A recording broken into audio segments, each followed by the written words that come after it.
Bien, buenos días. Hoy nos tocó entonces discutir sobre el tema de bronquiolitis y uno de los puntos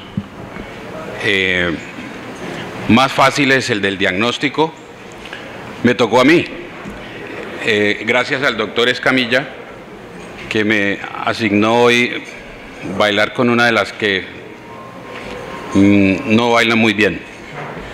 Entonces, con respecto a diagnóstico de bronquiolitis, realmente vamos a ver que al final lo que quedan son muchos interrogantes en el ambiente. ¿Cómo definimos bronquiolitis?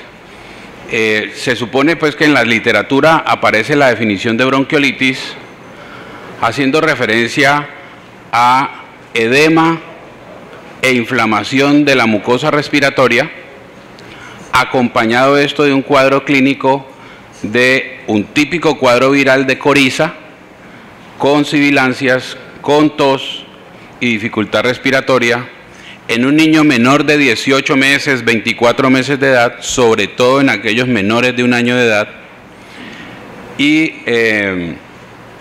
aparentemente en su primer episodio con ese cuadro clínico. Hasta ahí todo suena muy bien, y entonces hasta ahora en la Escuela de Medicina nos han enseñado que a todos esos pacientes les debemos preguntar antecedentes familiares, y que si en los antecedentes familiares aparecen asma, rinitis, atopia, ese paciente aparentemente tiene un riesgo de ser asmático. Y eso es lo que trata el doctor Castro Rodríguez cuando habla de su índice predictor de asma y hace referencia a eso. Pero allí lo que están tratando de predecir es el grupo de niños asmáticos del fenotipo alérgico, que se manifiesta generalmente después de los 5 o 6 años de edad. Pero eso no me predice al grupo de niños asmáticos del fenotipo viral que no tienen antecedentes familiares de alergia. Aparecen nuevos trabajos en los que se está mencionando que parece que el comportamiento de mi organismo responder ante un virus con sibilancias, tos y dificultad respiratoria, sin que medie la alergia, es también heredado. Y entonces, si ustedes hacen el ejercicio diagnóstico, van a encontrar que la abuela dice, sí, claro, mi hijo, el papá del niño, se apretaba del pecho también cuando era pequeñito. La mamá sufrió de bronquitis de niña, pero ya está bien. Ese es el típico fenotipo viral, que hizo esos síntomas hasta los 5 o 6 años de edad y después dejó de ser sintomático. Entonces se nos plantea la primera duda: ¿tengo un paciente con una bronquiolitis pura o tengo un paciente con su primer cuadro asmático? Nos debemos apoyar en la clínica para orientarnos hacia la presencia de virus. Recuerden que los virus en su gran mayoría entran por los ojos, no por la nariz y la boca. La gran mayoría de los virus entran, se adhieren a la conjuntiva y con el bus de las lágrimas viajan al saco lagrimal, a la nasofaringe y nos invaden. Y entonces, claro, aparecen signos también de mucosas irritadas en faringe, en mucosa gingival, adenomegalias, o sea, aparece el típico cuadro viral de mucositis, coriza, fiebre, malestar general.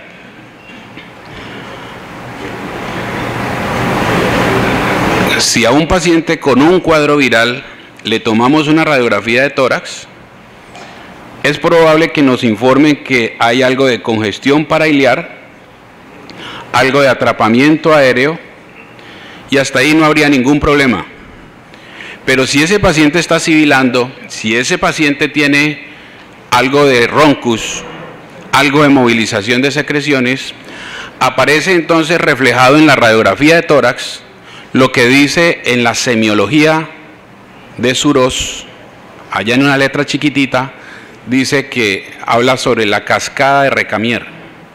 La cascada de Recamier significa que a un paciente asmático o en una crisis de broncoespasmo, al examinarlo yo le oigo de todo: roncus, estertores, sibilancias, movilización de secreción, absolutamente de todo.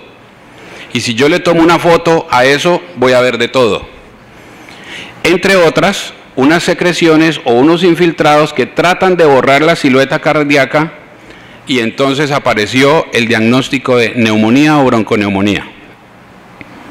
O aparece alguna atelectasia y entonces aparece también el diagnóstico de neumonía, bronconeumonía y antibiótico para un paciente que no lo ameritaba. Entonces, primer interrogante: ¿se trata de un paciente con una bronquiolitis pura o es un paciente con su primer episodio de asma? Ante un paciente que tiene una infección viral, ese paciente en la literatura se discute, podría interpretarse como una bronquitis, o sea que tiene un gran compromiso de las vías aéreas grandes, mayores, o también tiene compromiso de las vías aéreas pequeñas, y ya hablamos de bronquiolitis, o también tiene compromiso alveolar y parenquimatoso, y hablaríamos de una neumonía viral.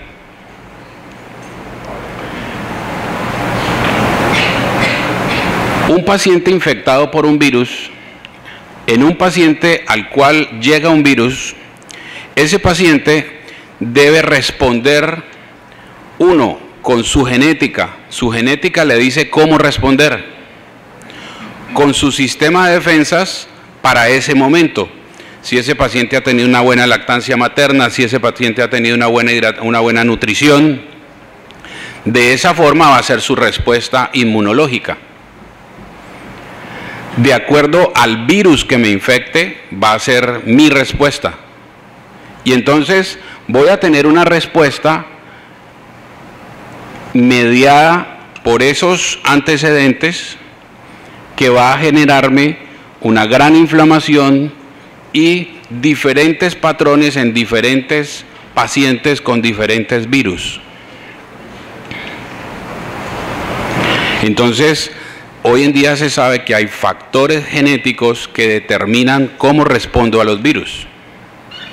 Y entonces, hablando de diagnóstico, es posible que a futuro podamos tener pacientes que puedan estar genotipificados, que sepamos a qué genotipo corresponden y entonces sabremos cómo van a responder. ¿Qué virus están descritos generan bronquiolitis o infección respiratoria baja? El virus sincitial respiratorio, el rinovirus y la influenza son los tres que con más frecuencia menciona la literatura y los que más involucran en la fisiopatología de la bronquiolitis. Pero también está el parainfluenza, el adenovirus, los ecovirus, enterovirus, citomegalovirus, en el grupo de virus que han sido descritos con cierto tiempo de antelación, hace cierto tiempo.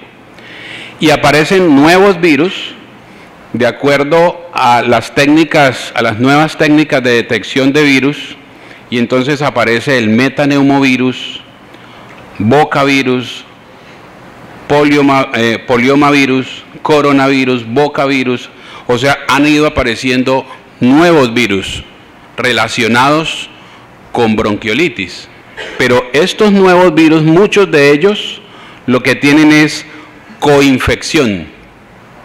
O sea que ellos entran a coinfectar al paciente que fue infectado inicialmente por un virus ya conocido como influenza, parainfluenza, sincitial.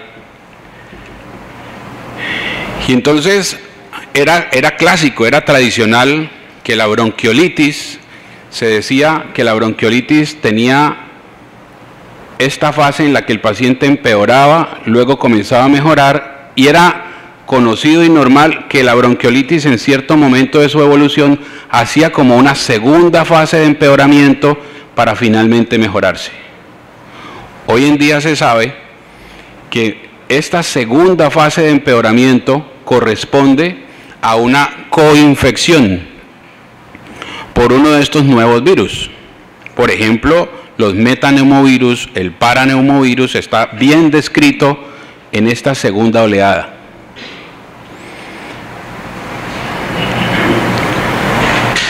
Entonces se habla hoy en día de que de un 20 a un 25% de los pacientes con bronquiolitis viral pueden tener una coinfección con uno de estos virus que les mencioné. Con respecto entonces al diagnóstico viral, si ustedes leen literatura proveniente de Norteamérica, van a encontrar que son muy entusiastas a la hora de hablar de virus sincitial respiratorio. Casi que mencionan que el único protagonista de la bronquiolitis es el virus sincitial respiratorio. Pero si ustedes leen literatura sobre bronquiolitis producida en Europa, producida en Asia, producida en Australia, encuentran que el rinovirus es el virus más importante. Y si uno comienza a preguntarse y a mirar qué hay tras de esto, recuerden que cada uno de estos grupos está en este momento detrás de la fabricación de vacunas para esto. Entonces, por eso aparece este mensaje aquí que dice, ¿será que hay conflicto de interés en aquellos que hoy en día hacen diagnóstico de bronquiolitis viral? ¿Será que hay conflicto a la hora de mostrarnos que el sincitial es el más importante porque detrás viene una vacuna con un gran negocio? No sé, dejo esa pregunta en el ambiente. ¿Qué beneficios tiene hacer el diagnóstico correcto de un virus? Pues evitaríamos el uso inapropiado de los antibióticos. Podríamos definir tempranamente qué paciente necesita ser hospitalizado. En aquellos casos de virus en los que es posible una terapéutica, podríamos utilizar entonces medicamentos antivirales, como por ejemplo en la influenza. En el caso de hospitalizaciones, podríamos determinar qué paciente debe ser aislado y evitar entonces infección nosocomial. Y los epidemiólogos y los encargados de salud pública podrían diseñar estrategias para manejar estos pacientes. ¿Cómo se diagnostican hoy los virus? Inicialmente se utilizaron cultivos virales y serología, pero son métodos que son muy lentos en sus resultados y para cuando aparecen los resultados ya el paciente está en una fase convaleciente. Aparecen entonces luego los métodos de detección de antígenos por inmunofluorescencia y más recientemente la reacción en cadena de la polimerasa como método para diagnosticar los virus, mucho más rápidos y con mayor sensibilidad. Recientemente entonces aparecen otros métodos utilizando anticuerpos monoclonales que están con mejor sensibilidad y mejor especificidad incluso que la detección por PCR. Pero entonces cuando una de estas pruebas me detecta un virus, la pregunta es si será este el agente causal del problema. ¿No será que allí ya había una infección por ese virus? Llegó otro virus que está generando el problema y el que se detectó fue el que estaba antes. Y entonces resulta, me voy a devolver aquí, resulta que encontraron en varios estudios que pacientes, niños asintomáticos con estas pruebas virales encontraron hasta un 42% de estos pacientes con uno de esos virus y completamente asintomáticos. Entonces eso le abre una duda grandísima a aquellos pacientes que están sintomáticos, que tienen una bronquiolitis viral y que detectan, se informa, un virus. ¿Sí será ese el agente causal? Entonces, finalmente, con respecto al diagnóstico y al panel de bronquiolitis, quisiera entonces dejar en el ambiente esta duda para responderla en la mesa redonda. Si yo tengo un paciente con bronquiolitis, ¿esto se trata de un problema infeccioso o se trata de un problema de una respuesta inmune alterada en un paciente con una manifestación exagerada y una inflamación en su sistema respiratorio? Si esto es un problema infeccioso, entonces la solución será diseñar medicamentos para los virus o diseñar buenas vacunas. Cuando hablamos de diseñar buenas vacunas, entonces, por ejemplo, vemos las estadísticas y encontramos que influenza tiene buena vacuna, que se ha ido perfeccionando la vacuna para influenza, que en Estados Unidos todos los niños son vacunados contra influenza, pero siguen apareciendo casos de bronquiolitis por influenza. ¿Será esta entonces la solución? Pero no solamente eso, cada vez aparecen nuevos virus y entonces tendremos que desarrollar cuántas vacunas para cuántos virus. Si el problema es un problema de inmunopatología, o sea que el paciente está reaccionando exageradamente y se está lesionando su sistema respiratorio, ¿será entonces que el tratamiento es tratar de limitar la respuesta del paciente para que no haya este tipo de lesión?